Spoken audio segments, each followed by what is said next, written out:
तो आइए दोस्तों, जुड़ते हैं। जुड़िए टॉप एजुकेटर से, क्वालिटी कंटेंट से और एक ग्रेट लर्निंग एक्सपीरियंस का हिस्सा बनिए। यूपीएससी सीएससी को हिंदी मीडियम में क्रैक कीजिए हमारे साथ जुड़ करके, एन अकेडमी से जुड़ करके। इंडिया के सबसे लार्जेस्ट लर्निंग प्लेटफॉर्म का सब्सक्रिप्शन आपके लिए बहुत जरूरी है। यह आपके लिए सक्सेस के मायने बदल देगा, क्योंकि यही एक सब्सक्रिप्शन है, यही एक प्लेटफॉर्म है जो किसी भी विद्यार्थी को सक्सेस का कैप्सूल कोर्स देता है, वन स्टॉप सॉल्यूशन देता है। अगर इसको हम समझें, देखें इस पैकेज को, तो आपको वहाँ डेली लाइव क्लासेस मिलती है। और इस लाइव क्लासेस में ऐसा है कि आप अपने एजुकेटर से चैट कर सकते हैं, इंगेज रह सकते हैं, डिस्कशन कर सकते हैं, अपने सवाल पूछ सकते हैं, आंसर ले सकते हैं अपनी, अर्थात संवाद स्थापित करने की एजुकेटर और स्टूडेंट के बीच पर्याप्त गुंजाइश होती है। और इसकी व्यवस्था इस वर्चुअल क्लासेज को एक्चुअल क्लासेज में तब्दील कर देती है। इसके साथ साथ आपको लाइव टेस्ट और क्विज मिलता है। इसके माध्यम से आप अपनी तैयारी का, पढ़ाई का मूल्यांकन करते रहते हैं। एक स्ट्रक्चर्ड कोर्सेज आपके लिए अवेलेबल है।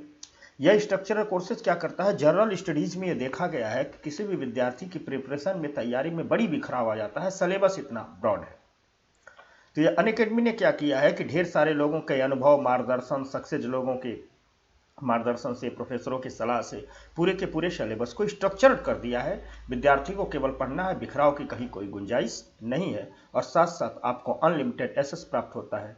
तात्पर्य है कि आप एक सब्सक्रिप्शन लेते हैं तो एक सब्सक्रिप्शन पर आपको सारे के सारे लाइव वीडियो, रिकॉर्डेड वीडियो तक आपकी पहुंच रहती है आपके अपने प्रीमाइसेस पर। और यही चीजें हैं, इन्हीं को कहते हैं सक्सेस का कैप्सूल कोर्स, सक्सेस का वन स्टॉप सोल्यूशन। इसलिए जल्दी से जल्दी अनअकैडमी के लर्निंग ऐप को डाउनलोड कीजिए, मुझसे जुड़िए। अपने 10 सालों के एक्सपीरियंस के साथ मैं आपसे जुड़ रहा हूँ, पढ़ा रहा हूँ। मेरे साथ इंडिया के टॉप एजुकेटर से पढ़ने का, सीखने का मौका मिलेगा आपको। अगर हम जीएस के कुछ प्रोग्राम की बात करें तो प्रोग्राम प्लस प्रोग्राम है, आइकॉनिक प्रोग्राम है।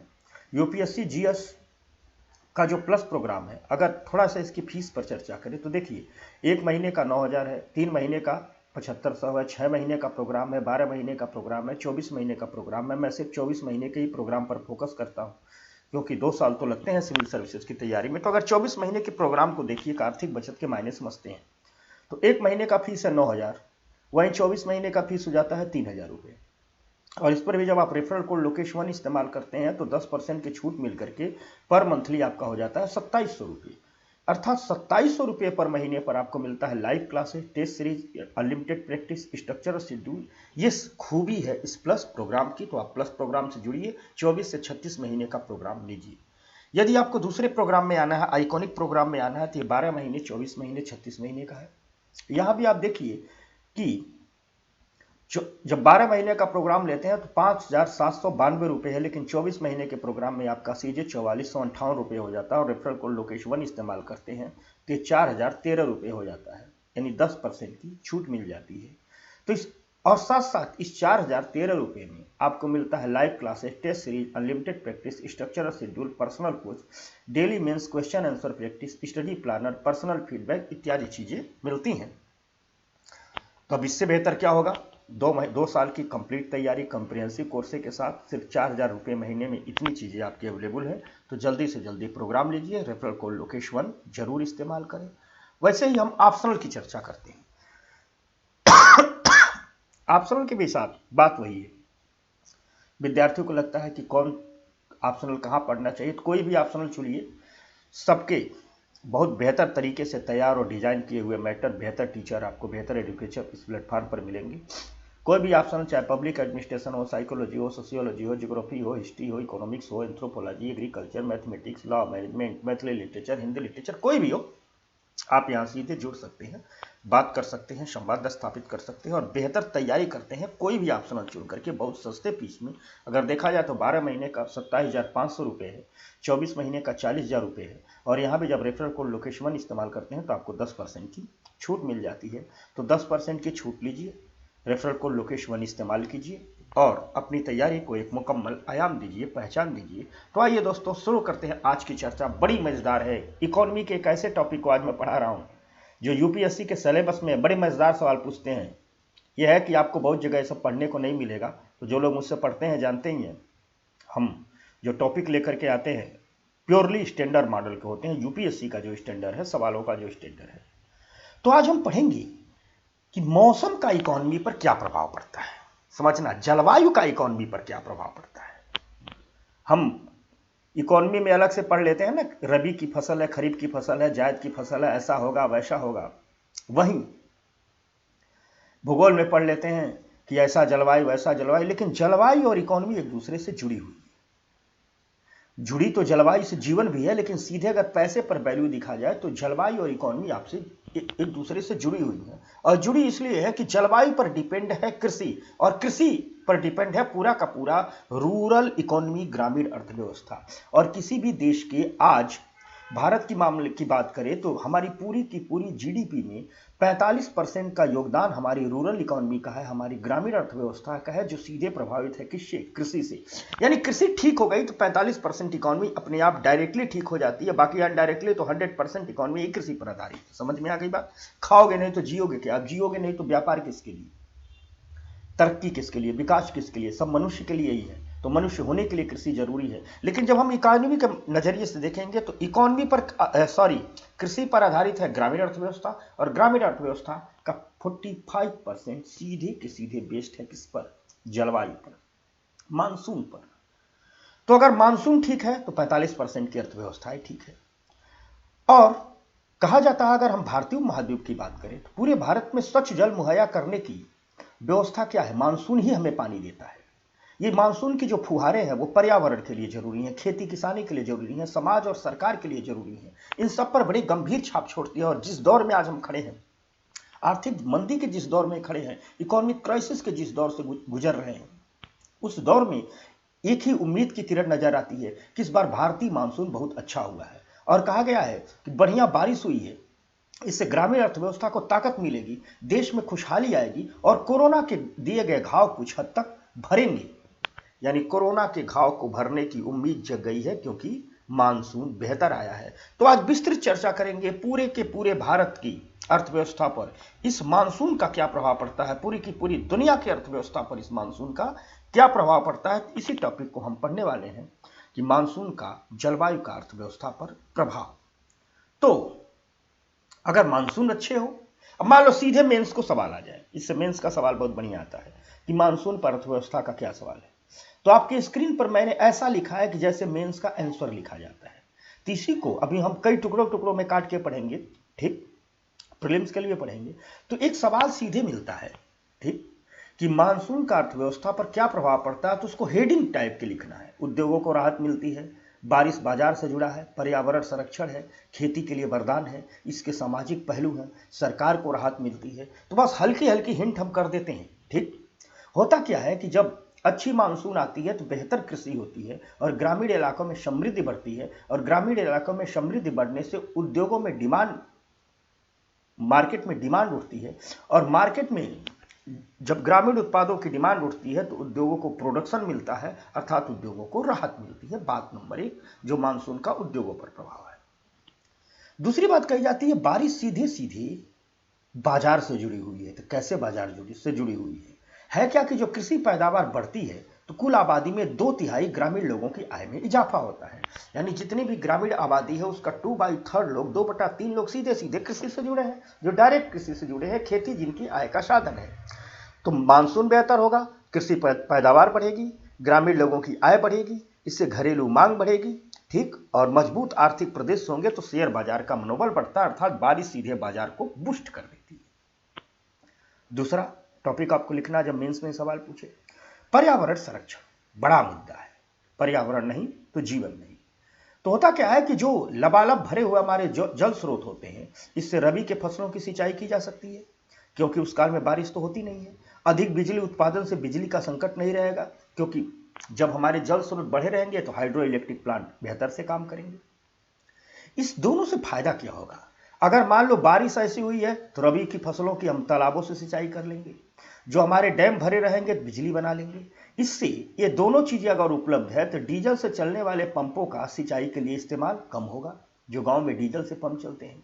और जब इनका सिंचाई से इस्तेमाल कम होगा तो डीजल से जो धुआं निकलता है वो कम होगा, उससे पर्यावरण तो बचेगा ही, सब्सिडी के रूप में सरकार को लगने वाली चपत भी रुकेगी। तो तीसरा लाभ इसका पर्यावरण संरक्षण को होता है। चौथा, यह खेती के लिए वरदान है। यह जो देश की अर्थव्यवस्था है कृषि आधारित रही है, पूरी की पूरी हमारी इकोनॉमी एग्रीकल्चर बेस्ड इकोनॉमी है, चाहे कुछ भी हम कर लें। भले ही सेवा क्षेत्र बहुत आगे बढ़ रहा है, और कितना आगे बढ़ रहा है कि सेवा क्षेत्र ने कृषि को बहुत ज्यादा पछाड़ दिया है। यद्यपि जीडीपी में जब आंकड़े देते हैं तो सेवा क्षेत्र पहले पर है, मैन्युफैक्चरिंग दूसरे पर है, कृषि तीसरे पर है। समझना, सर्विस सेक्टर पहले है, मैन्युफैक्चरिंग दूसरे पर है, कृषि क्या है, तीसरे पर है। लेकिन तीसरे पर है 17% जीडीपी, भले ही कृषि क्षेत्र से आती हो, फिर भी यह सेक्टर एक तरफ अगर 17% जीडीपी कम ही दे रहा है, लेकिन देश के 60% लोग आजीविका के लिए इसी पर आश्रित हैं। और जब इस आजीविका के संदर्भ से हम एग्रीकल्चर को देखते हैं तो खेती देश के लोगों के लिए वरदान बन जाती है, अर्थव्यवस्था के लिए वरदान बन जाती है। और भारत की पूरी कृषि, पूरी की पूरी खेती मानसून पर निर्भर है। इसलिए मानसून बेहतर होगा तो रोजगार के साधन भी सृजित होंगे। तो अगला बात यह है, अगर हम इसके सामाजिक पहलुओं की बात की जाए, ठीक, तो आरबीआई के पूर्ण गवर्नर हुआ करते थे डी सुब्बा राव। आप लोगों ने नाम सुना होगा, आरबीआई के कुछ ही दिन पहले गवर्नर थे। तो आरबीआई के गवर्नर एक बार मॉनेटरी पॉलिसी की समीक्षा कर रहे थे, मौद्रिक नीति की समीक्षा कर रहे थे। आरबीआई करती है ना, जब बैंक पढ़ाऊंगा बताऊंगा क्या होती है मॉनेटरी पॉलिसी, कैसे होती है। तो आरबीआई के गवर्नर इस मॉनेटरी पॉलिसी की समीक्षा कर रहे थे। तो समीक्षा करते हुए आरबीआई के गवर्नर ने एक बार कहा था कि भारत का जीवन कल्याण जो है, लाइफ वेलफेयर है, वह मानसून के प्रदर्शन पर निर्भर करता है। ठीक, यानी कहा था कि भारत के लोगों का जीवन कल्याण कैसा होगा, यह निर्भर करता है कि मानसून कितना बेहतर होगा। मानसून बेहतर होगा तो जीवन भी बेहतर होगा। इसी स्टेटमेंट में उन्होंने एक आगे बड़ी बात कही थी कि उन्होंने कहा था कि उनका खुद का कैरियर, आरबीआई के गवर्नर है, उनका अपना जीवन स्तर और उनकी मौद्रिक नीति जो मॉनेटरी पॉलिसी लेकर के आ रहे हैं देश पर, सब कुछ निर्भर करता है कि मानसून का रूप क्या है। अर्थात छोटा सा बड़ा, आरबीआई से लेकर के खेत में हल चलाता हुआ किसान, आरबीआई गवर्नर से लेकर के खेत में हल चलाता हुआ किसान, सबका जो लाइफ वेलफेयर है, सबके जीवन कल्याण के मायने मानसून पर ही निर्भर है। मानसून ही उन्हें नियमित करता है, मानसून ही उन्हें निर्धारित करता है। और जब मानसून बेहतर रहता है तो बम्पर पैदावार होती है, इससे सरकार को राहत मिलती है। अब कहोगे सरकार को कैसे राहत मिलती है? क्योंकि जब पैदावार बम्पर होती है तो महंगाई को लगाम लगती है। ऐसी स्थिति में अपनी वित्तीय सेहत को ठीक करने के लिए सरकार कई सब्सिडी में कटौती कर सकती है। यानी महंगाई, पैदावार बेहतर हो गई, महंगाई कम हो गई, लोगों का जीवन खुशहाल हो गया, तो लोगों को जो सब्सिडी दे रही है सरकार के पास मौके होते हैं, काट लेती है। ठीक, खाद्यान्न की कीमतें नियंत्रित रहती हैं, आयात घटता है। और इन सबसे होता क्या है कि महंगाई कम, सब्सिडी नहीं देना पड़ेगा, तो सब्सिडी का काम, हम उस पैसे का उपयोग हम करते हैं बेसिक इंफ्रास्ट्रक्चर को बनाने में, तरक्की के रास्तों को खोलने में। ये सब फायदे हैं मानसून के। समझ में आ रही बात? 200 शब्दों में लिखने को जब आएगा मुख्य परीक्षा में तो आपको यही सब लिखना है। ठीक, क्लियर हो गया? यानी हमने दो चीज समझा। बात नंबर 1 समझी कि कैसे ग्रामीण अर्थव्यवस्था से जुड़ा हुआ है मानसून, पहली बात ये समझी। दूसरी बात हमने ये समझी कि आज जिस कोरोना क्राइसिस में हम दौड़ रहे हैं, भारत के लिए खुशखबरी यह है कि मानसून बेहतर आया है। तो अर्थशास्त्री उम्मीद जता रहे हैं कि यह मानसून हमें इस मंदी से निकलने में, कोरोना के दिए घावों पर मलहम लगाने में मददगार हो सकता है। साथ साथ एक सवाल सीधे बन जाता है, तो हम टॉपिक में आने से पहले इस बात को पढ़ा दिए इकट्ठा करके एक जगह कंप्रिहेंसिव रूप से, कि कैसे मानसून हमारी अर्थव्यवस्था को राहत प्रदान करता है। इसके क्या क्या पहलू होते हैं। अगर 100 शब्द 150 शब्द में, जो शुरू से 1 से, देखो 20 सवाल आते हैं जीएस के, 1 से 10 सवाल तक आते हैं 150 शब्दों में। 10 से 20 नंबर के क्वेश्चन नंबर 1 से क्वेश्चन नंबर 10 तक के सवाल आते हैं क्या, 150 शब्दों में। क्वेश्चन नंबर 10 से क्वेश्चन नंबर 20 के सवाल आते हैं 200 शब्दों में। तो हमने एक बैकग्राउंड बना दिया कि चाहे 150 शब्दों वाला है, चाहे 200 शब्दों वाला है, इतनी बातों में कुछ बातें आपको याद रखनी होगी। बागे जब हम आगे बातें जोड़ते जाएंगे सर, इस टॉपिक को और खोलेंगे तो और चीजें आप इनरिच हो जाएंगे। तो आइए आगे बढ़ते हैं, हालिया संदर्भ लेते हैं। थोड़ा सा हम जीडीपी के आंकड़ों से हम मानसून को टटोलते हैं। ठीक, अब जुलाई से सितंबर तक, जुलाई अगस्त सितंबर तिमाही आंकड़े अभी प्रस्तुत किए गए हैं। ठीक, अभी हमारे सामने जो सबसे करंट आंकड़ा है, ठीक, वह क्या है, जुलाई से सितंबर का तिमाही आंकड़ा। इससे करंट आंकड़ा कोई नहीं, यही सबसे करंट आंकड़ा है। अगर इन करंट आंकड़ों पर देखा जाए तो भारत की जीडीपी में इस कोरोना से उत्पन्न मंदी के कारण भारत की जीडीपी जुलाई से सितंबर के बीच -8.11% है, यानी -8% की गिरावट में है। यूके -9.6% की गिरावट है, सिंगापुर -7% की गिरावट है, जापान -5.9% की गिरावट है, इटली -4.7% की गिरावट है, फ्रांस 4.3% की गिरावट है, जर्मनी -4% की गिरावट है, अमेरिका -2.9% की गिरावट है, चीन केवल पॉजिटिव में चल रहा है। तो छोड़िए इसको। अर्थात यह आंकड़े कहते हैं कि दुनिया समेत भारत की जीडीपी में भी भारी गिरावट का अनुमान दर्शाया जा रहा है। पहली बात ही ठीक, लेकिन जहां एक तरफ भारी गिरावट का अनुमान दर्शाया जा रहा है, वहीं इस साल बारिश बेहतर हुई है। तो कहा जा रहा है, अर्थशास्त्रियों का मानना है कि बेहतर बारिश से ग्रामीण अर्थव्यवस्था को ताकत मिलेगी और कोरोना के प्रभाव कम होंगे, क्योंकि ग्रामीण अर्थव्यवस्था का देश के जीडीपी में 45% का योगदान है और ग्रामीण व्यवस्था टोटल एग्रीकल्चर सेक्टर पर खड़ी है।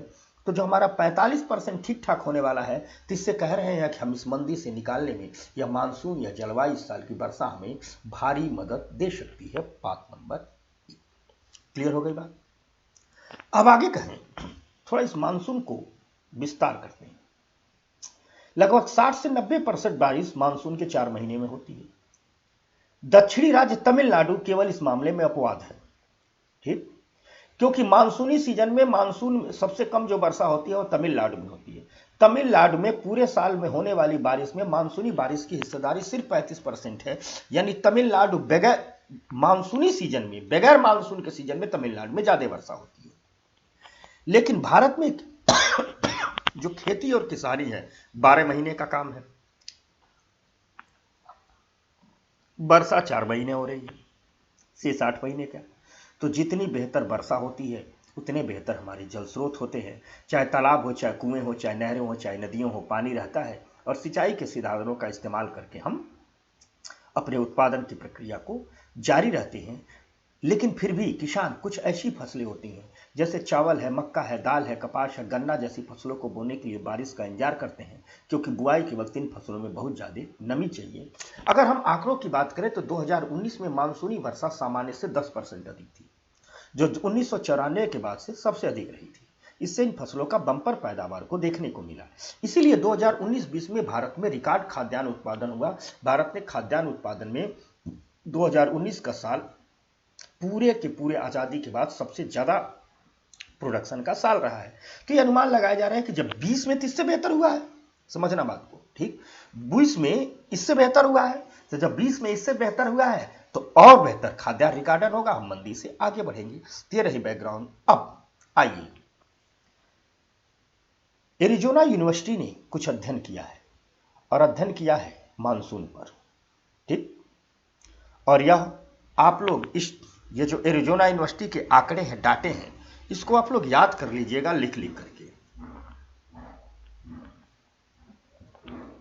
मैं आपको सीधे संबोधित नहीं कर पा रहा हूं, ठीक, तो बगैर सीधे संबोधित करते हुए मैं आपको बता रहा हूं कि आप इन आंकड़ों को सीधे याद कर लीजिएगा, क्योंकि जब किसी प्रतिष्ठित यूनिवर्सिटी के आंकड़े आप डालते हैं तो आपके आंसर में बल मिलता है, ठीक, आपका आंसर बहुत रीच होता है और साथ साथ यूनिवर्सिटियों की जो रिपोर्ट है वहीं से यूपीएससी पेपर बनाती है।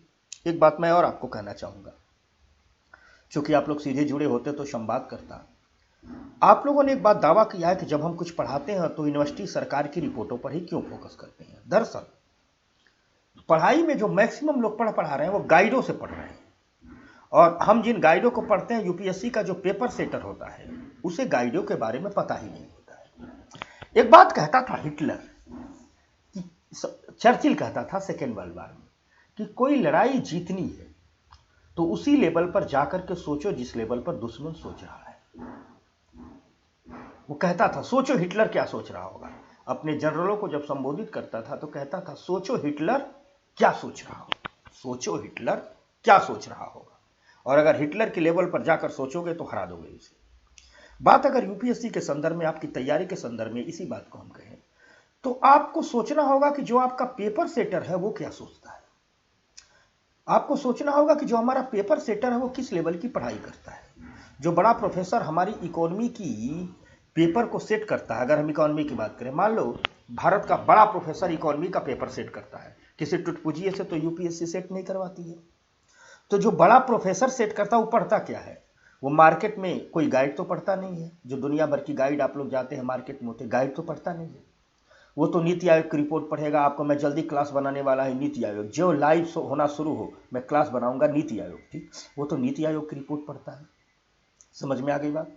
वो तो नीति आयोग की रिपोर्ट पढ़ता है। दूसरी चीज, वो भारत सरकार की इकोनॉमिक सर्वे पढ़ता है, वो दुनिया के प्रतिष्ठित संस्थाओं के वर्ल्ड बैंक IMF के आंकड़े पढ़ता है, डाटे पढ़ते हैं, विश्वविद्यालयों की रिपोर्टों पढ़ता है, क्या करे, और उन्हीं से तोड़ मटोड़ करके सवाल बनाता है। तो यदि आपको सक्सेस पाना है, रैंक लगाना है, तो आपको भी यही चीज पढ़ना होगा। जैसे आप देखते होंगे जो लोग मुझसे बहुत दिनों से पढ़ रहे हैं, मेरे विद्यार्थी महीने 2 महीने से, कोई भी मेरी क्लास ऐसी नहीं पाएंगे, कोई भी। आप किसी भी क्लास को टटोल लीजिए कि जब भी मैं रिपोर्ट पर बात करूं, आंकड़े पर बात करता हूं या विश्लेषण पर बात करता हूं, तो विश्लेषण हमेशा किसी मान्यता प्राप्त सरकारी संस्थान, यूनिवर्सिटी या किसी बड़े लेवल के NGO की रिपोर्ट पर ही आधारित होता है। तो ध्यान रखें, इसलिए रिपोर्ट जब भी मैं इन रिपोर्टों को पढ़ाऊं या कुछ भी विश्लेषण करता हूं तो ध्यान से सुने और परीक्षा में उसे ही लिखें, वहीं से नंबर मिलेगा और सीधे सवाल भी वहीं से टकराएंगे। तो आइए देखते हैं इस एरोजिना यूनिवर्सिटी ने मानसून पर क्या रिपोर्ट दी है, ठीक। तो मानसून पर एरोजिना यूनिवर्सिटी ने रिपोर्ट दी है और एरोजिना यूनिवर्सिटी का रिपोर्ट कहता है कि एशिया में मानसून लगातार कमजोर रहा है, धीरे धीरे घट रहा है, कमजोर हो रहा है, ठीक। और ये रिपोर्ट कहती है कि कमजोर होने की दर ऐसी है कि पिछले 80 वर्षों के अगर बारिश के आंकड़ों की हम तुलना की जाए तो मानसून के सीजन में बारिश पिछले 80 वर्षों में लगातार रेगुलर रूप से कम हुई और इस बारिश के कम होने के कारण भारत में जो जल की उपलब्धता है, वाटर अवेलेबिलिटी है, वो कम हुई है और इस जल की उपलब्धता से कम होने के कारण जो पारिस्थितिकी है उस पर गहरा असर पड़ा है, जो कृषि है उस पर गहरा असर पड़ा है, ठीक। अर्थात एरिजोना यूनिवर्सिटी की यह रिपोर्ट भारतीय मानसून के विषय में अच्छी खबर नहीं देती है। कम होता जा रहा है, बारिश कम होती जा रही है अगर पिछले 80 साल के आंकड़ों की देखें। अब हम देखेंगे ऐसा क्यों हो रहा है और इसका अर्थव्यवस्था पर क्या प्रभाव पड़ेगा। अब ठीक, अब कहोगे कि ये रिपोर्ट कैसे बनाई गई। तो पौधों पर छल्ले बनते हैं और पौधों के छल्ले बनने पर के आधार पर 1566 में देखा गया कि मानसून की स्थिति क्या थी। समझना, एक रिपोर्ट प्रकाशित हुई है जियोफिजिकल रिसर्च लेटर्स और जियोफिजिकल रिसर्च लेटर ने पिछले 1000 साल के मानसून की स्थिति का विश्लेषण किया है और पौधों पर बने छल्ले के आधार पर 1566 में मानसून की स्थिति का अध्ययन किया और पिछले 448 वर्षों के दौरान बारिश के रुझान का पता लगाने के लिए चीन में स्थित पश्चिम लोयस पठार के 10 ट्री रिंग का क्रोनोलॉजिकल इस्तेमाल किया गया। इसमें पाया गया कि बारिश वाले साल में ट्री रिंग ज्यादा मोटे हुए हैं और ट्री रिंग ने चीन में 1928 और 1929 के अकाल को भी दर्शाया। यानी बारिश हो रही है तो ट्री रिंग मोटे हो रहे हैं, बारिश नहीं हो रही है ट्री रिंग पतले हो रहे हैं। और यह भी दर्शाया गया कि 1928-29 में जो चीन का अकाल पड़ा था उसमें ट्री रिंग की स्थिति क्या हो गई थी। तो इस ट्री रिंग के आधार पर अब यहीं से यूपीएससी प्री का सवाल बना देगी, ठीक। यहीं से यूपीएससी और जब आएगा तो लगेगा किस विषय का सवाल है भैया। क्यों बनाएगी? क्योंकि बहुत प्रतिष्ठित रिपोर्ट में इसका जिक्र किया गया, बना देगी। ट्री रिंग क्या है, ट्री रिंग से निम्नलिखित में से कौन सा कथन सही है। तो ट्री रिंग का इस्तेमाल किया जाता है मानसून की स्थिति का पता लगाने में, बस इतना जानना है, यही एक ऑप्शन उसमें सही होगा। तो आगे बढ़ते हैं, अब इस रिपोर्ट के कुछ मुख्य बिंदुओं की बात करते हैं, ठीक। और पूरी दुनिया के रिपोर्ट के मुख्य बिंदुओं की बात करते हैं, भारत की रिपोर्ट की मुख्य बिंदुओं की बात करते हैं, ठीक। तो कहा गया कि भारत में 1940 के बाद से ही मानसून कमजोर हो रहा है। भारत में जो मानसून कमजोर हो रहा है वो कब से हो रहा है? 1940 के बाद से ही मानसून कमजोर हो रहा है। तो अब आप कहोगे क्यों हो रहा है? तो इस रिपोर्ट कहती है कि इसका मुख्य कारण एक तो इंडस्ट्रियल डेवलपमेंट है, औद्योगिक विकास है, औद्योगिक विकास से निकले धुएं हैं। और देखते होंगे कि 1940 के बाद धीरे धीरे भारत अपना औद्योगिकरण शुरू करता है। एवं एक बात और कही गई है कि 1940 के बाद 1950 आता है, 50 के बाद धीरे धीरे औद्योगिकरण भारत शुरू कर रहा है, 40 के बाद ही उद्योग लगने शुरू हो गए थे। लेकिन इस 50, 60, 70, 80 के दशक में, 50 और 60 के दशक में भारत में तेजी से उद्योग लगे। भारत के साथ साथ उत्तरी गोलार्ध में, विशेष करके चीन में बहुत तेजी से उद्योग लगे। गल्फ के देशों में, खाड़ी के देशों में बड़ी तेजी से उद्योग लगे और इसके कारण पूरे के पूरे उत्तरी गोलार्ध में एरोसेल, उत्तरी गोलार्ध के वातावरण में, आपको मैं इकोलॉजी इन्वायरमेंट में पढ़ाऊंगा एरोसेल क्या है, ठीक। तो एरोसेल का उत्सर्जन बहुत बड़ी वजह है, अर्थात जो उत्तरी गोलार्ध में एरोसेल जमा हो गया है, ठीक। जो उत्तरी गोलार्ध में जमा हो गया है एरोसेल, एवं इस उत्तरी गोलार्ध में जो इंडस्ट्रियल डेवलपमेंट के कारण धुएं का जमा हुआ है, इन सब का असर भारत के मानसून पर पड़ रहा है और 1940 के बाद रेगुलर भारत का मानसून क्रमशः कमजोर हो रहा है। ठीक, और हम कह सकते हैं कि जो वर्षा में कमी आ रही है उसका मुख्य कारण क्या है? वायु प्रदूषण। क्योंकि वायु प्रदूषण में क्या शामिल हो जाता है? इंडस्ट्रियल डेवलपमेंट से निकले धुएं भी शामिल हो जाते हैं और वातावरण में उपस्थित एरोसेल भी उसी में शामिल हो जाता है। ठीक, अगर हम दुनिया की बात करें तो दुनिया की लगभग आधी आबादी एशिया के मानसून से प्रभावित होती है। क्यों होती है भाई? क्योंकि आधी आबादी एशिया में ही तो है। यदि बारिश कम होगी तो कम बारिश के कारण भारत से लेकर के साइबेरिया तक के लोग पानी की किल्लत और कृषि संकट का सामना करेंगे। सबसे लोग एशिया में तो सबसे ज्यादा प्रभावित होंगे। यदि एशिया का मानसून कमजोर होगा, ठीक, तो मानसून कमजोर से धीरे धीरे जो सोलर साइकिल है, जो सौर चक्र है, जो सौर परिवर्तनशीलता है, वो भी प्रभावित होगी और ज्वालामुखी विस्फोट की घटनाएं बढ़ेंगी। याद रखना, मानसून का संबंध ज्वालामुखी विस्फोट से ही होता है। यह भी कहा गया है कि ज्वालामुखी विस्फोट की घटनाएं प्रभावित होगी। जो सौर परिवर्तनशीलता है, जो सोलर साइकिल है, यह भी प्रभावित होगा। ठीक, और एवं साथ साथ जो ज्वालामुखी विस्फोट बढ़ेगा, विस्फोट से ढेर सारी मीथेन गैस इत्यादि निकलेगी, वातावरण का प्रदूषण और ज्यादा आगे बढ़ेगा। यह इस रिपोर्ट की मुख्य बातें कही गई। अब यदि ऐसा हो रहा है, ये तो हमने कुछ आंकड़े बताए, रिपोर्ट बताए, ठीक, तो जब ऐसा होगा तो हमें अब कुछ आंकड़ों से बात करनी होगी। अर्थात हम जो बात समझ रहे हैं, थोड़ा सा मैं आपको पीछे ले जाऊंगा। हम समझ रहे हैं कि जो एरिज़ोना यूनिवर्सिटी की रिपोर्ट है वह क्या क्या कह रही है, क्योंकि जब भी हम विश्लेषण करेंगे तो इन्हीं तथ्यों के आधार पर विश्लेषण करेंगे। कुछ तथ्य कह रहे हैं कि आज 1940 के बाद से ही वर्षा का असर कम हुआ है। तथ्य भी कह रहे हैं कि मानसून का सबसे ज्यादा प्रभाव एशिया में पड़ेगा और आंकड़े ये भी कह रहे हैं कि यह एशिया का मानसून दुनिया की आधी आबादी को प्रभावित कर देगा। अब हम भारत की बात करते हैं। ठीक,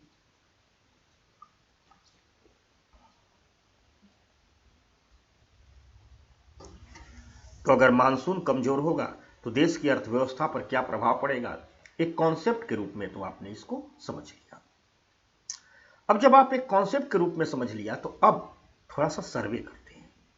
तो सर्वे कहता है कि देश के हमारे जो 6 राज्य हैं, ठीक, तो देश के 6 राज्यों को निकाल दिया जाए जहां सिंचाई की सुविधाओं का बेहतर इस्तेमाल हुआ। पंजाब है, हरियाणा है, यूपी है, ये सब राज्य ऐसे हैं, मध्य प्रदेश है, जहां सिंचाई की सुविधाओं का वाकई विस्तार हुआ। ठीक, अगर 6 राज्यों को निकाल दिया जाए तो भारत के इन 6 राज्यों के बाद जो शेष राज्य बचते हैं, उन राज्यों में आधी जमीन भी सिंचाई के साधन उपलब्ध नहीं हो पाए हैं। यानी इन शेष राज्यों में 50% भी हम सिंचाई के साधन नहीं, अर्थात शेष राज्यों में 50% से आधे जमीन मानसून पर निर्भर है, वर्षा पर निर्भर है। पूरी की पूरी खेती, वर्षा होगी तो खेती बेहतर होगी, वर्षा नहीं होगी तो खेती बेहतर नहीं होगी। यदि असम और झारखंड जैसे राज्यों की बात करें तो 95% खेती किस पर निर्भर है? बारिश पर निर्भर है।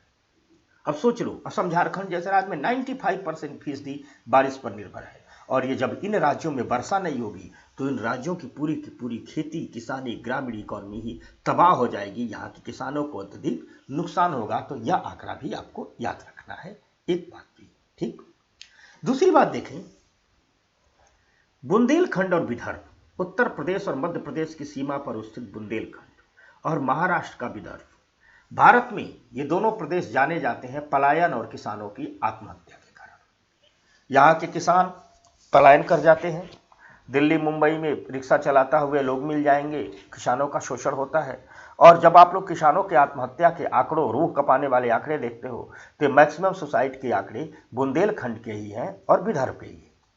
यह यूपी मध्य प्रदेश की सीमा पर स्थित बुंदेलखंड और महाराष्ट्र का विदर्भ में पलायन और किसानों की आत्महत्या इसलिए है क्योंकि यहाँ पानी बहुत कम बरस रहा है। सूखा बहुत बड़ा कारण है। सूखे के कारण जो किसान जमीन का मोह नहीं छोड़ पा रहे हो, सुसाइड कर ले रहे हैं, जो छोड़ दे रहे हो पलायन होकर के शहरों में मजदूर बन जा रहे हैं। तो इस पलायन और सुसाइड का भी सीधा सीधा संबंध मानसून के कमजोर होने की प्रक्रिया से।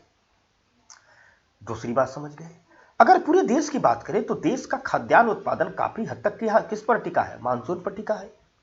अपवादों को छोड़ दे तो जिस वर्ष बारिश कम होती है उस दौरान खाद्यान्न उत्पादन में कमी दिखती है।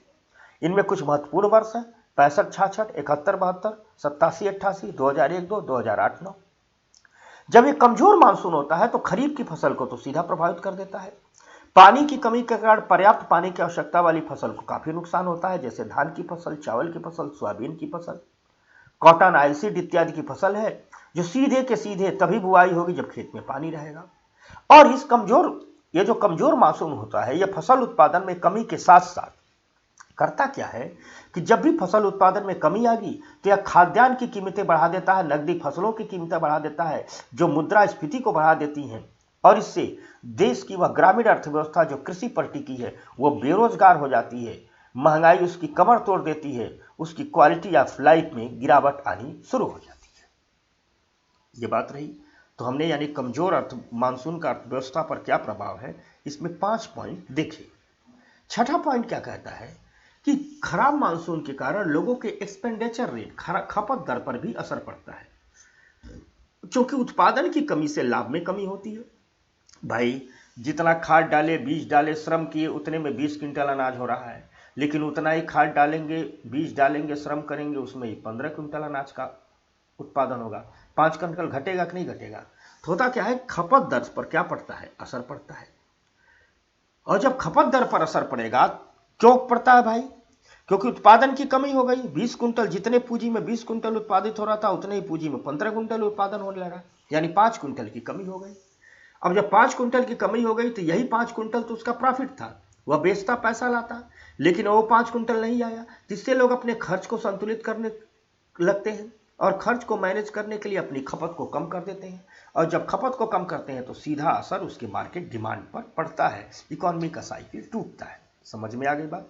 यानी इकोनॉमी का जो साइकिल है वह टूटने लगता है, चक्र टूटता है, गरीबी बढ़ती है, अमीरी गरीबी के बीच खाई बढ़ती है, देश में शहरी और ग्रामीण विकास के बीच खाई बढ़ती है, जिसे हम कह रहे हैं कि भारत वर्सेज इंडिया। एक विवाद है कि भारत में जो विविधता थी वो तो प्राकृतिक थी, जलवायु की विविधता है, विभिन्न प्रकार के रूप रंग, फसलों की विविधता है, जातिगत विविधता है, धर्मों की विविधता है।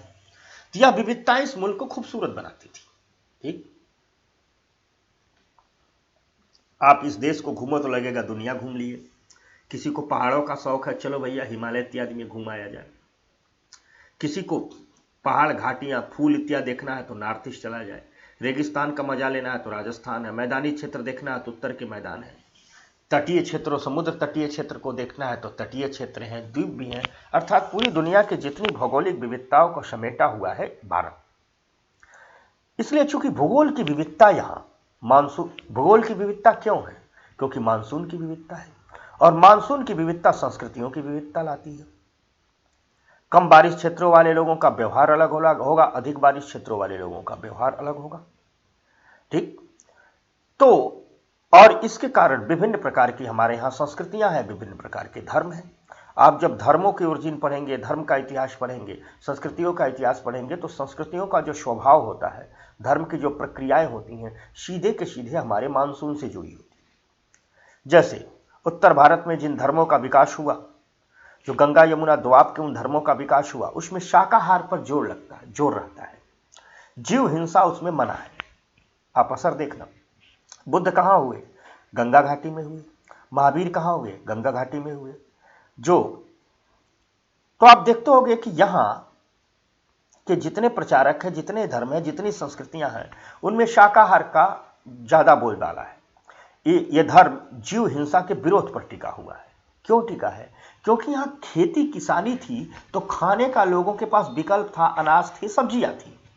तो यहाँ की घाटी में जिस धर्म का उदय होगा उसमें जीव हिंसा की जगह नहीं होगी, मांसाहार की जगह नहीं होगी, इसलिए यहाँ मांसाहार इन धर्मों में पाप माना जाता है। लेकिन आप गल्फ में चले जाइए, ठीक, पहाड़ों में रहने वाली जो जनजातियां चले जाइए, मैं खुद ही जीता बस्तर के कई रीजन में घुमा हूं, ट्राइबल एरिया में घुमा हूं, राजस्थान के रेगिस्तानों में भी घुमा हूं, अलग अलग जगह। तो अगर भारत की बात करें तो आप ट्राइबल सेक्टर में जाएंगे, आप बस्तर सेक्टर में चले जाइए, ठीक, वहां भोजन का प्रमुख भोजन मांस है। नॉर्थ ईस्ट में चले जाइए, भोजन का प्रमुख हिस्सा मांस है।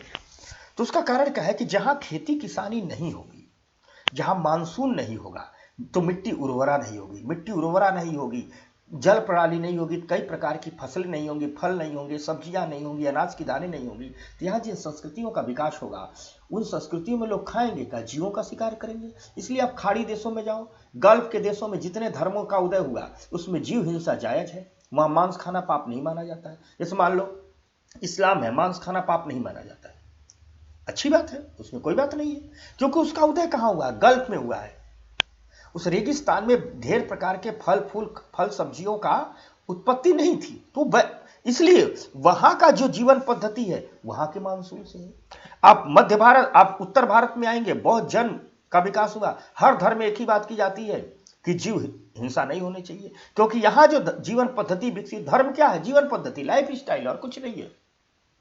धर्म क्या है? जीवन पद्धति है, लाइफ स्टाइल, और कुछ नहीं है। तो यहाँ जो जीवन पद्धति हो गई शाकाहार पर जोर है। मैं बस्तर के ट्राइब्स रीजन में घूमा हूं, वहां खेती का कल्चर ही नहीं, अब धीरे धीरे आया है। तो वहां पूरा का पूरा जीवन शिकार पर निर्भर है। तो जो वहां तो देवता को अपने भोग भी लगाया जाता है बलि दे करके। क्यों? क्योंकि वहां की जो जीवन पद्धति है मांसाहार पर निर्भर है, शिकार पर निर्भर। वहां की जितनी पूजा पद्धति, आराधना, नृत्य, संगीत होंगे वो सब शिकार पर निर्भर होंगे। मैंने बहुत गहरा अध्ययन किया है कई प्रकार के संगीत का।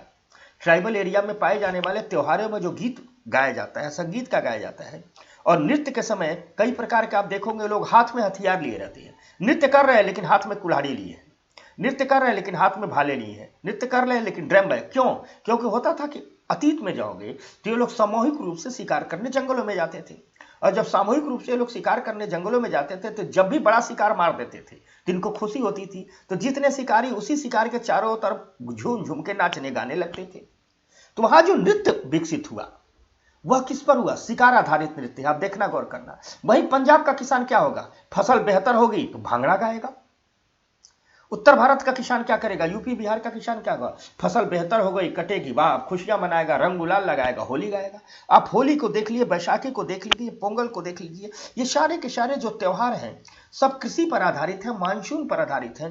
पूरे के पूरे हिंदुस्तान की जीवन पद्धति ही नहीं, पूरी की पूरी दुनिया की जीवन पद्धति को जब आप लोग देखेंगे तो पूरी की पूरी दुनिया की जीवन पद्धति वहां के मानसून पर ही आधारित है।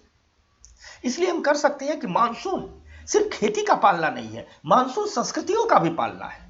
मानसून का असर खेती, किसानी, जीवन, पर्यावरण पर पड़ने के साथ साथ जीवन के स्तर पर पड़ता है, संस्कृतियों पर पड़ता है, सोच पर पड़ता है, समन्वय पर पड़ता है, सहिष्णुता पर पड़ता है, पर्यावरण संरक्षण पर पड़ता है। और यही सारी चीजें मिलकर के आज की इकोनॉमी को एक शेप देती हैं, आकार देती हैं। आप सांस्कृतिक विकास नहीं करोगे तो इकोनॉमी में डिमांड कम हो जाएगी। आप अगर पर्यावरण को बचा करके नहीं रखोगे तो आपकी इकोनॉमी नहीं चल पाएगी। इसलिए अब नया कॉन्सेप्ट आया, ग्रीन जीडीपी का कॉन्सेप्ट आया। हम जीडीपी पढ़ते हैं ना, जीडीपी पढ़ते हैं तो क्या पढ़ते हैं कि किसी देश की सीमा के भीतर किसी देश ने जो टोटल उत्पादन किया है, वह चाहे वस्तुओं का हो चाहे सेवा का हो, उसे हम क्या कहते हैं? जीडीपी कहते हैं। लेकिन अब कॉन्सेप्ट आ रहा है, जल्दी मैं आपको जीडीपी इत्यादि पढ़ाने वाला हूं, पिछले बैच में पढ़ा चुका, नए बच्चों को भी पढ़ाने वाला हूं। अब नया कॉन्सेप्ट आया है, क्या कर रखना, अब ये काम नहीं चलेगा। नए विद्वान कह रहे हैं कि 21वीं शताब्दी की जो दुनिया क्लाइमेट चेंज से जूझती हुई दुनिया है, जलवायु परिवर्तन से हांफती हुई दुनिया है, इस दुनिया में आर्थिक विकास का मापदंड सिर्फ वो आंकड़े नहीं होंगे जो बताते हैं कि वस्तुओं और सेवाओं के उत्पादन में कितनी वृद्धि हो गई, बल्कि आर्थिक विकास का मापदंड वो आंकड़े होंगे जो ये कहेंगे कि वस्तुओं और सेवाओं का उत्पादन तो हुआ, लेकिन उत्पादन की प्रक्रिया में हमने पर्यावरण का कितना नुकसान किया, इसको माइनस करना होगा, तब एक्चुअल जीडीपी को लाना होगा। इसे ग्रीन जीडीपी कहा गया है। तात्पर्य ये है, अर्थात हमें हमारा जो मानसून है यह पालना है, यह एक पालना है। और पालना किसका है? सभ्यताओं का पालना है, संस्कृतियों का पालना है, बाजार का पालना है, खेती का पालना है, किसान का पालना है।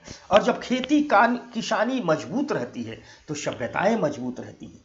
सुप्रीम कोर्ट ने बहुत बढ़िया, भारत के सुप्रीम कोर्ट ने एक फैसले में कहा था कि खेती किसानी की जो किसानी है, खेती है, सिर्फ रोटी और कपड़े का उत्पादन नहीं है, यह सभ्यताओं का उत्पादन है। क्योंकि जब खेती में किसान मजबूत रहता है, खेती संतुलित रहती है, तो उसी संतुलन के बल पर लोकसभाएं चलती हैं, राज्यसभाएं चलती हैं, अदालतों में फैसले होते हैं। मंदिरों में घंटे बजते हैं, मस्जिदों में अजान होती है, सीमाओं की सुरक्षा होती है, पुलिस काम करती है कानून व्यवस्था की। अर्थात जो पूरा का पूरा सभ्यता का ढांचा जो है, जो सभ्यता का ताना बुना हमने बुना है, जिसे आधुनिक संस्कृति कहते हैं, आधुनिक सभ्यता कहते हैं, आधुनिकवाद कहते हैं, इस आधुनिकवाद नींव है खेती और किसानी, और खेती और किसानी की नींव है मानसून। अर्थात मानसून कमजोर होगा तो आधुनिकता के जो धागे हैं, आधुनिकता के जो ताने बाने हैं, संस्थाओं को लेकर चलने वाला ये लोकतंत्र है, ये लड़खड़ाएगा, ये बिखरेगा, टूटेगा। बाजार से लेकर के धर्म संस्कृति तक प्रभावित होगी। अर्थव्यवस्था से लोगों से, अर्थव्यवस्था के संतुलन से लेकर के लोगों के जीवन का संतुलन तक टूटेगा। इसलिए हमें इस मानसून के इफेक्ट को पढ़ना होगा, इस मानसून के इफेक्ट को समझना होगा, इस मानसून के इफेक्ट को कम करने की कोशिशों को तीव्र करना होगा। समझ में आ रही है बात में आप लोग? तो ये सीधी ये बातें रही कि जो मानसून का इफेक्ट क्या होता है। अब अगर हम कुछ और आंकड़े पर आए तो जो खराब मानसून से जो भौमिक ग्राउंड वाटर का लेवल होता है वो लगातार गिरता है। इस भाई पानी बरसेगा तो ग्राउंड वाटर में पानी रहेगा, भूमि के नीचे पानी रहेगा। जब भूमि के नीचे पानी रहेगा, बारिश होगी, मान लो भूमि के नीचे पानी नहीं है, बारिश नहीं है, ग्राउंड वाटर नहीं है, पंप लगा सिंचाई कहां से करोगे? नहीं करोगे। पीने का पानी कहां से आएगा? नहीं आएगा। तो मानसून कमी तो ग्राउंड वाटर गिरेगा, मानसून कमी तो नदियों में पानी नहीं आएगा, क्योंकि नदियों का प्रवाह तो मानसून के स्तर पर निर्भर करता है। और जब ये दोनों नहीं आएगा तो भारत में बिजली उत्पादन में कमी आएगी, सिंचाई की समस्या आएगी, पीने के पानी में कमी आएगी, ठीक। तथा उन उद्योगों जिनमें बॉयलर को ठंडा करने के लिए या बॉयलर का इस्तेमाल करना, जिनमें पानी की अधिक आवश्यकता होती है, उन पर भी नकारात्मक असर पड़ सकता है। यह इस कमजोर मानसून होगा, जब इतना चीजें होंगी तो इस सबका नकारात्मक प्रभाव शेयर बाजार पर पड़ेगा, ठीक। और भारत की कुछ कंपनियां जो सीधे एग्रीकल्चर मार्केट से डील करती हैं, पूरा का पूरा जो फूड प्रोसेसिंग इंडस्ट्री है वो, और साथ साथ जो कृषि एग्रीकल्चर केमिकल बनाने वाली कंपनियां हैं, जो फर्टिलाइजर बनाने वाली कंपनियां हैं, जो बीज आज का उत्पादन करने वाली कंपनियां, उनको नुकसान उठाना पड़ता है। और टोटलिटी में कह दे कि भारत की जीडीपी के ग्रोथ रेट को मानसून सीधे सीधे धड़ाम से नीचे गिरा सकता है। क्लियर हो गए भाई लोग? बोलो। अच्छा, बोलोगे कहां से? तुम लोग तो लाइव ही नहीं हो। देखो मैं कितना मिस करता हूं अपने विद्यार्थियों को जब रिकॉर्डेड क्लास लेकर के आता हूं, लेकिन 1-2 दिन में यह समस्या दूर होने वाली है। हम फिर से लाइव क्लास में संवाद के साथ आएंगे अगली बार। तो ये तो रहा नुकसान। अब हमें चर्चा करनी है इस अच्छे मानसून से लाभ क्या क्या होते हैं, ठीक। अब हमें देखना है इस अच्छे मानसून से लाभ क्या क्या होते हैं। भाई लाभ भी तो जानना होगा, क्यों? तो अच्छे मानसून से जहां देश के कई आर्थिक आंकड़ों में सुधार दर्ज हो सकता है, वहीं इस दौरान सरकार को महंगाई के क्षेत्र में बड़ी राहत देखने को मिल सकती है। बात नंबर 1। मानसून का सीधा असर ग्रामीण आबादी पर पड़ता है। बात नंबर 2। मानसून यदि अच्छा रहेगा तो ग्रामीण इलाके में लोगों की आय बढ़ेगी, जिससे जो डिमांड बढ़ेगी, मैन्युफैक्चरिंग सेक्टर की डिमांड, ठीक, सोने की डिमांड बढ़ती है, और इन सारी डिमांड से बढ़ने से बाजार को ताकत मिलती है, इंडस्ट्री को फायदा मिलता है। दूसरी बात। तीसरी बात, जब अच्छा मानसून आता है तो देश के बैंकिंग व्यवस्था को मजबूती मिलती है, क्योंकि देश के जो ज्यादातर किसान हैं वो खरीफ फसल के लिए कर्ज की व्यवस्था लेते हैं, किसान क्रेडिट कार्ड से पैसे लेते हैं, सरकारी कोऑपरेटिव से पैसे लेते हैं, ग्रामीण बैंकों से पैसे लेते हैं, ठीक। एवं जब फसल अच्छी होती है तो ये कर्ज चुकाते हैं। कर्ज चुकाने के अलावा जो इनकी आय बढ़ती है, जो अतिरिक्त बचत होती है, वो भी बैंकों में ले जाकर के जमा करते हैं। इससे बैंकों के पास पैसा आता है और बैंक इसी पैसे का इस्तेमाल गैर कृषि क्षेत्र को ऋण देने में करते हैं। अर्थात मैंने बैंकों का साइकिल देखना, समझना बात को। बैंकों, जैसे मान लो किसान को कर्ज कहां कहां से मिलता है, जितने भी बैंक है सबसे कर्ज मिलता है। सबसे बड़ा कर्ज का स्रोत क्या है? किसान क्रेडिट कार्ड। कोऑपरेटिव बैंक कर देते हैं, ग्रामीण बैंक कर देते हैं। अब मान लो किसान ने खेती के लिए कर्ज लिया तो बम्पर फसल हुई तो फसल बेच के कर्जा चुका देगा, यानी बैंक बेहतर रन करेंगे। दूसरी चीज, तो बैंक को कुछ प्रॉफिट मिला कि नहीं मिला? दूसरी चीज, जब फसल बेहतर होगी तो कर्जा चुकाने के बाद भी तो किसान के पास पैसा बचेगा, तो उस पैसे से क्या करेगा? एक तरफ खरीदारी करेगा, मैन्युफैक्चरिंग सेक्टर बढ़ेगा, दूसरी तरफ जो लोग बचत करेंगे वो पैसा लेकर के बैंक के सेविंग अकाउंट में जाएंगे, यानी बैंक के पास पैसा आ गया। तो अब इस पैसे का उपयोग जो नॉन एग्रीकल्चर सेक्टर को लोन देने में बैंक करेगा। समझ में आ गई बात ना? तो पूरा का पूरा बैंकिंग सिस्टम को अच्छे मानसून से लाभ मिलता है। अब अगर मानसून कमजोर आ गया, ठीक, तो सरकार क्या क्या करती है। अब देखो, मानसून कई बार लगातार कमजोर आ गया तो सरकार कुछ नहीं कर सकती, कोई मनुष्य कुछ नहीं कर सकता, यह पूर्णतः प्राकृतिक प्रदत्त व्यवस्था है। मान लो 5 साल 2 साल, अरे 5 साल मत कहो, ईश्वर न करे ऐसा हो, मान लो 1 साल मानसून कमजोर आ गया तो सरकार के पास कुछ तकनीकी रहती है ताकि इससे निपटा जाए। लेकिन अगर मानसून मान लो 4 साल 5 साल कमजोर हो गया तो सीधे भूखमरी और अकाल। आपने देखा होगा कि भारत में बंगाल का अकाल बड़ा फेमस है। ठीक, भारत में मानसून में गिरावट आई, भारत में बंगाल का अकाल पड़ गया। वहीं 1966-67 में भारत में पूरा बंगाल के पूर्वी भारत में अकाल पड़ा था, बंगाल बिहार उड़ीसा में। एक तरफ चीन से लड़ रहे थे, दूसरी तरफ उस साल बारिश कम हो गई थी। सरकारी आंकड़े कहते हैं कि 2 करोड़ लोग भूख के अभाव से मर गए, और तब जब देश की आबादी सिर्फ 30 करोड़ थी। समझना, जब देश की आबादी सिर्फ 30 करोड़ थी और देश के पास जमीन आज से ज्यादा थी, आज से ज्यादा का मतलब भाई तब इतने कस्बे नहीं थे ना, इतने शहर नहीं थे ना, जनसंख्या नहीं थी, इतनी सड़कें नहीं थी, इतनी स्कूल हॉस्पिटल नहीं थे, यानी कृषि क्षेत्र आज की तुलना में क्या था, ज्यादा था, और जनसंख्या आज की तुलना में 4 गुना कम थी। फिर भी सरकारी आंकड़े कहते हैं, और उस समय भारत में संचार के इतने साधन नहीं थे, मीडिया इत्यादि नहीं था कि आंकड़ों तक पहुंचो। पता नहीं कितने लोग गांव में खेतों में मर गए होंगे, दफन कर दिए गए होंगे, सड़ गए होंगे। स्थितियां यह आई है कि एरिन बर्गर नामक एक राइटर ने बंगाल के अकाल पर लिखा है, तो उसने अपनी आंखों देखा लिखा है कि बंगाल में कुछ परिवार तो ऐसे थे जहां बूढ़ों के मरने का इंतजार किया जाता था ताकि इनके मांस को उबाल करके खा लिया जाए, जीवित रहा जाए। भूख की स्थितियां ये होती हैं, भूख की भयानकता ये होती है। समझ में आ गई बात। तो जैसे आपको याद है ना वो पत्रकार जिसे पुलित्जर पुरस्कार मिला था, बाद में उसने सुसाइड कर लिया। उसने एक तस्वीर खींची थी अफ्रीका में कालाहंडी में, एक बच्ची भूख से तड़प रही है, वो मरने के कगार पर है, उसकी सांसें बंद होने वाली है, लेकिन उस बच्ची के मरने का इंतजार कौन कर रहा है, एक गिद्ध कर रहा है बगल में। बच्ची के मरने का इंतजार एक गिद्ध कर रहा है। गिद्ध जिंदा मांस नहीं खाता है, तो बच्ची भूख से धीरे धीरे मर रही है। और बड़ी रोचक कहानी, इस कहानी को मैं समझाता हूं। इसका नाम मैं मिस कर रहा हूं, आप लोगों को पता ही होगा, और यहां थोड़ी सी हम संवेदनाओं को भी टटोलेंगे। एक पत्रकार था, वो कवर करने गया था कालाहंडी के मरुस्थल में अफ्रीका के अकालों को। अभी 10 साल पहले की बात है, 10 साल से भी पहले, 4 या 5 साल हुआ, ठीक पहले की बात है। तो उसने एक फोटो खींचा। फोटो में दिखाया गया है कि एक छोटी सी बच्ची है 4 से 5 साल की, वो मर रही है, ठीक, और गिद्ध उसके मरने का इंतजार कर रहा है क्योंकि गिद्ध जिंदा मांस नहीं खा सकता।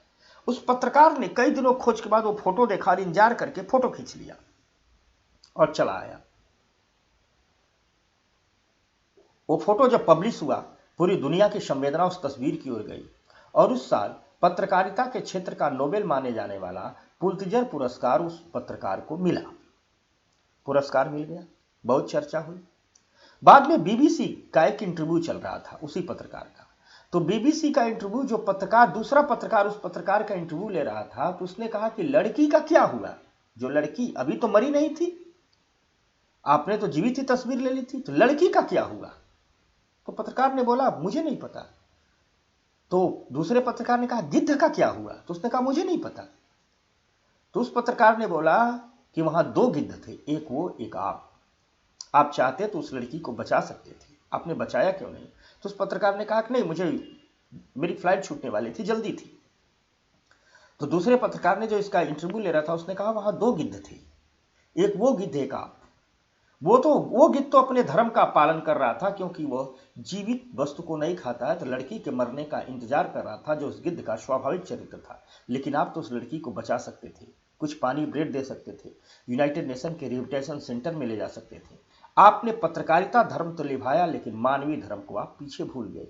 यह बात उस पत्रकार को बहुत चुभी, और इतनी बात चुभी कि धीरे धीरे धीरे धीरे धीरे धीरे धीरे धीरे वो विक्षिप्त होता गया, पागल होता गया, और एक दिन उसने सुसाइड कर लिया कि हमने अपने पत्रकारिता धर्म को नहीं निभाया। यह है अकाल की बात, संवेदनाओं की बात।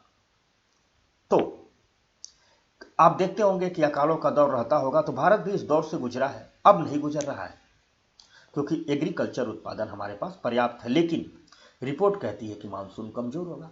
तो भारत सरकार कई ऐसी तकनीकी का काम कर रही है कि जब मानसून कमजोर हो रहा है तो लाइफ सेविंग इरिगेशन की पद्धति को लाया जाए, ठीक, यानी जहां जहां अल्प वर्षा वाले क्षेत्र हैं उन वर्षा वाले क्षेत्रों में ऐसी सिंचाई तकनीकी को लाया जाए कि खेतों में कम पानी में ही फसलें हो जाए, पानी की बर्बादी न हो और चलता रहा। ठीक, इसी को, इस लाइफ सेविंग इरिगेशन को हम का मतलब होता है कि सिंचाई की ऐसी पद्धति जिसमें फसलों को रोज थोड़ा थोड़ा पानी मिले, थोड़ा थोड़ा पानी मिले, थोड़ा थोड़ा पानी मिले, मतलब फसलें जीवित रहे, उत्पादन करें, भूमि को अतिरिक्त पानी न जाए, इसे ही कहते हैं लाइफ सेविंग इरिगेशन। तो भारत तेजी से लाइफ सेविंग इरिगेशन पर काम कर रहा है, जो जब भी कमजोर मानसून, अब एक दिन में तो आप पाइप बिछाओगे नहीं, तो लाइफ सेविंग इरिगेशन यह कमजोर मानसून के समय जब कृषि पर पानी का संकट आएगा, खेती पर पानी का संकट आएगा, तो उसे बचाने में मदद करेगी।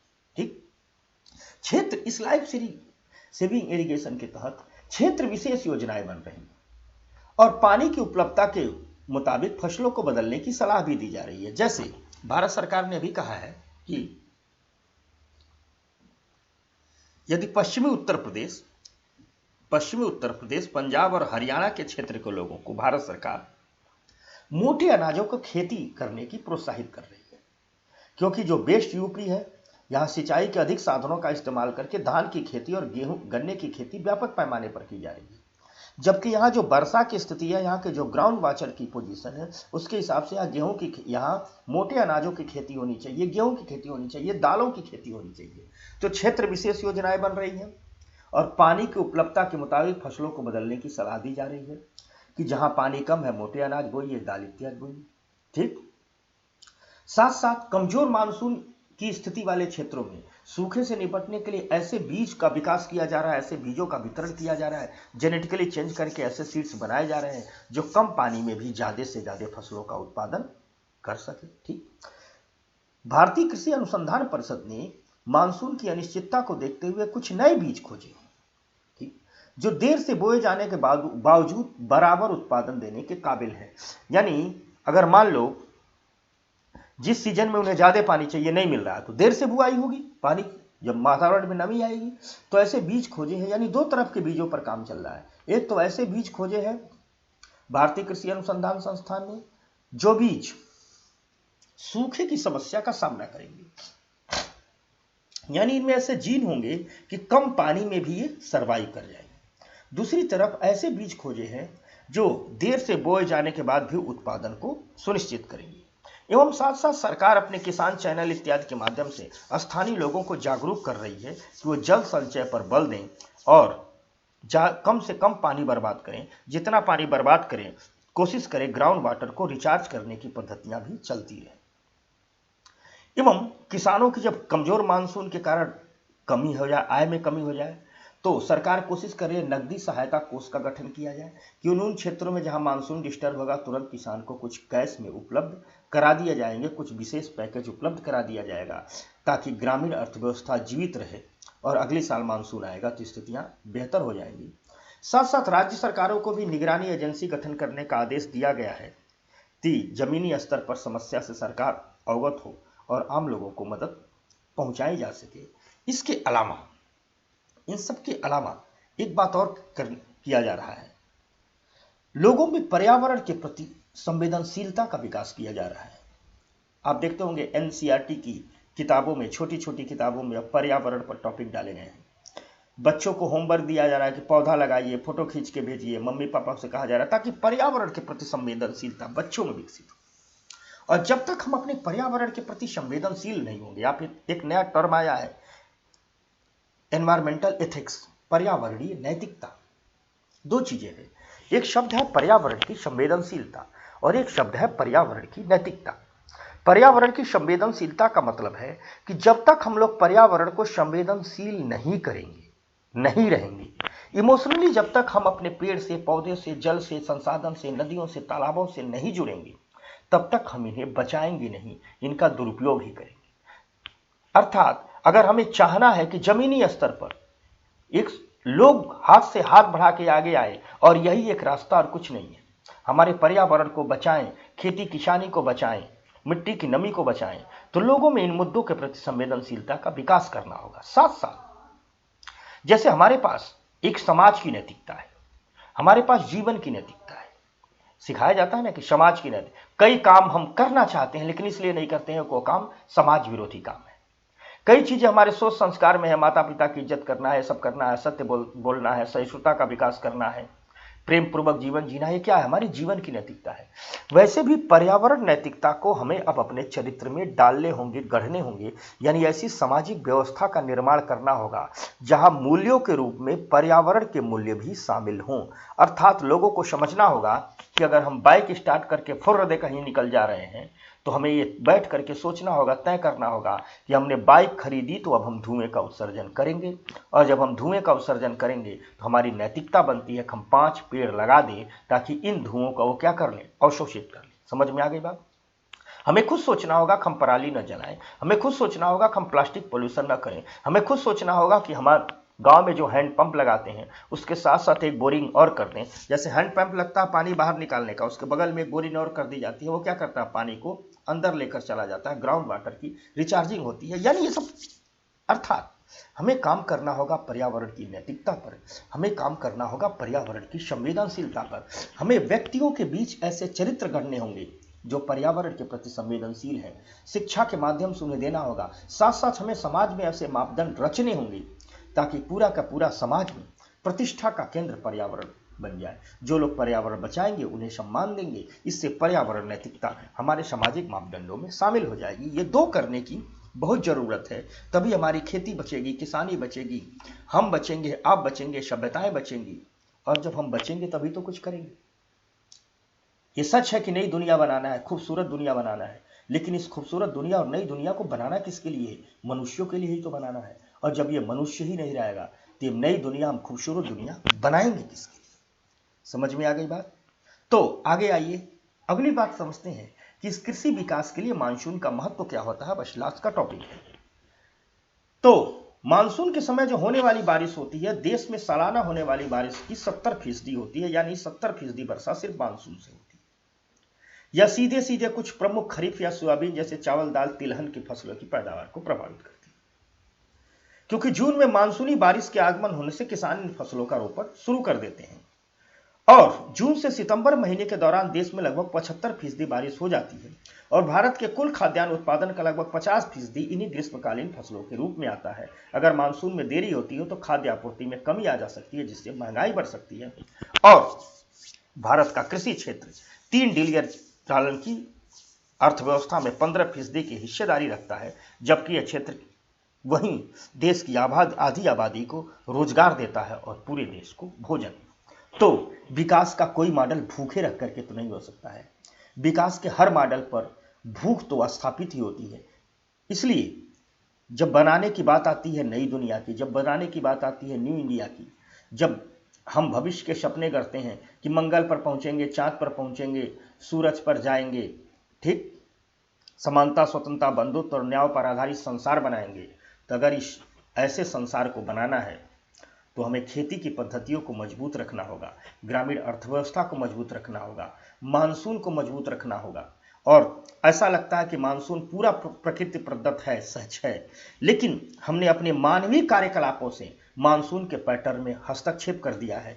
तो हमें ग्लोबल वार्मिंग को कम करना होगा, हमें क्लाइमेट चेंज के खिलाफ लड़ाई लड़नी होगी, सरकारों को लड़ना होगा, सरकारों को लड़ना होगा, वैश्विक संस्थाओं को लड़ना होगा, सिविल सोसाइटी को लड़ना होगा, हमें आपको लड़ना होगा। लोगों के बीच पर्यावरणीय मूल्यों के प्रति संवेदनशीलता को भर करके और समाज की प्रतिष्ठा के केंद्रों में पर्यावरण नैतिकता को शामिल करके हम आप एक बेहतर मानसून को सुरक्षित रख सकते हैं, सुनिश्चित रख सकते हैं।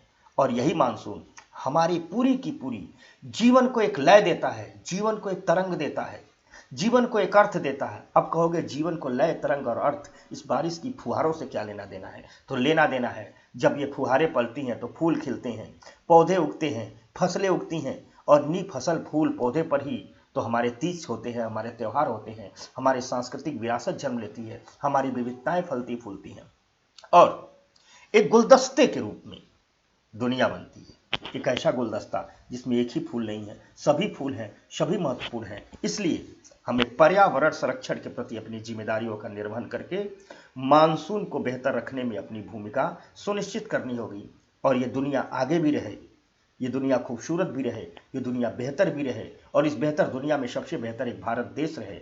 इसके लिए हमें अपने स्तर से प्रयास करना होगा। आज के लिए बस इतना ही। मुझे उम्मीद है कि मानसून का अर्थव्यवस्था पर क्या असर पड़ा आप लोगों ने बेहतर समझ लिया होगा। अर्थव्यवस्था पर क्या असर पड़ा समझा, कृषि पर क्या असर पड़ा समझा, गांव पर क्या असर पड़ा समझा, सभ्यताओं पर क्या असर पड़ा समझा, संस्कृतियों पर क्या असर पड़ा। तो इसी के साथ आज बस इतनी सी बातें। इस वीडियो को ज़्यादा से ज़्यादा लाइक कीजिए, शेयर कीजिए, सब्सक्राइब कीजिए और हमसे जुड़े रहिए। धन्यवाद।